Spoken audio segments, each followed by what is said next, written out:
Hey guys, it's Abby here, and today I'm going to talk about Tower of Dawn by Sarah J. Maas. If you haven't read this book yet, or any other books from this series, from the Throne of Glass series, please stop watching this video because I will be spoiling you guys big time. So here goes my spoilers. The moment I heard that Sarah J. Maas is going to do a book that solely focuses on Kale, I got extremely excited because I love Kale so much, and I made sure all my friends know about that. I love Kale because for me, he is a very well-rounded character. He's just not somebody who always follows the protagonist or somebody who's always on the good side. We saw his bad side, like actual human beings, and for me he has a very realistic point of view. And to everyone who thinks that Kale is a jerk in Queen of Shadows, he's just actually concerned about all the human innocent lives that will be affected because of the war between the Fae and the Vogue. So I totally understand him and I don't hate him for that. From the moment Kale was introduced into the series up until now, I just really love him, and seriously, not even once did my feelings falter for Kale.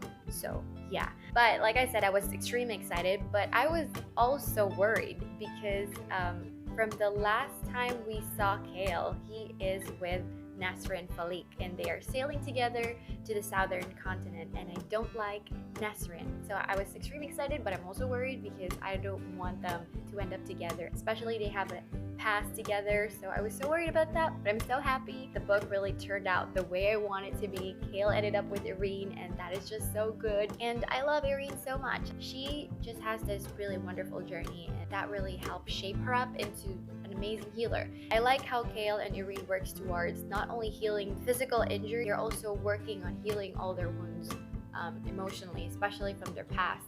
So it's really fun to follow through their journey and all that. Yeah, so I think that's just really cute. I really like Irene and Kale so much. And then I also really like how I did not see Duva as the one that's being infected / possessed by the Vogue. I did not really see that coming. I was suspecting everyone else. I suspected the Grand Empress, Hassar. I even suspected Hafiza when one of the healer was murdered, just because Hafiza is the high healer, so she probably knows all the secret passages of the Taurus has made. Also, when after Irene gave her the scroll, when Kale and Irene went back to Taurus Esme, they were not able to find Hafiza in her office.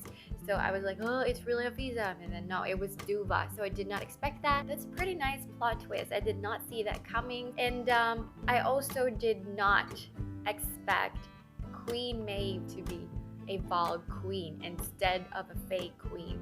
That is so good. It made everything clear why Maeve's power is involved with darkness and why she is older than any other Fae, just because she is not a Fae. She's a Vogue and she's just different. So she's pretending to be a Vogue just so she can stay hidden from all those Vogue kings that are trying to get her. So that actually makes sense now. Everything is so much clearer now, and I kind of really like that. About the Rook Riders, I always think about chicken. Like when I think of Kadera, I think of a big fat hen.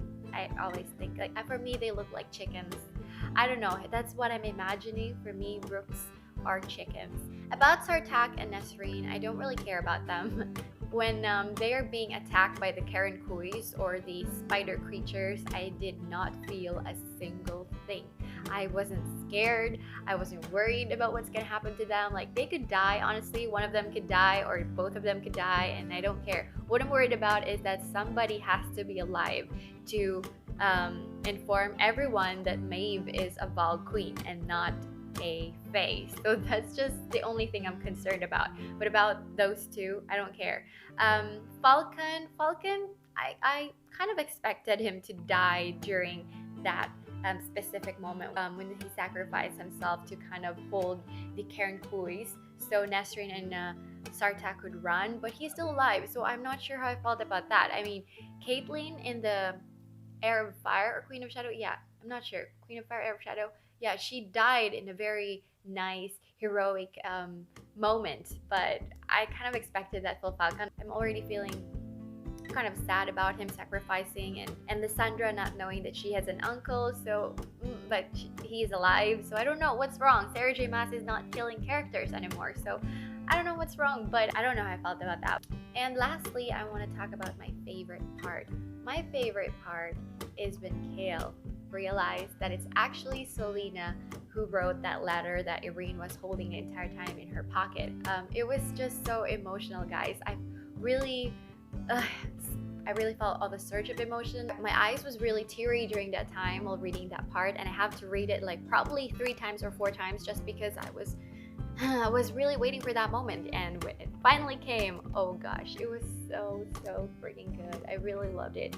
So yeah, I'm always a Kaelina fan. Like, I really like Aileen so much more when she was Selena. So I don't know guys. So maybe that's because there's always something about Kale and Selena.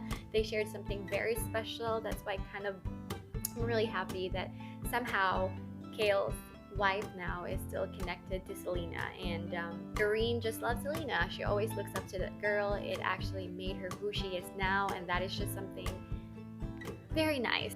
Yeah, so I think that's all I want to talk about right now. I really enjoyed it. I gave this book 5 out of 5 stars. I can't wait for the last book this next year. I'm sure it will be very jam-packed because there's a lot of characters, and it's the last book. I don't know. I can't wait also for Kale to bring the scrolls with those ancient writings to Aileen, only to find out that it's not Aileen, it's actually Lysandra. I'm sure Kale will be able to tell that it's not Aileen, knowing that he was once very close to Selena. So I'm very excited for that. So that's all, guys. Thank you so much for watching.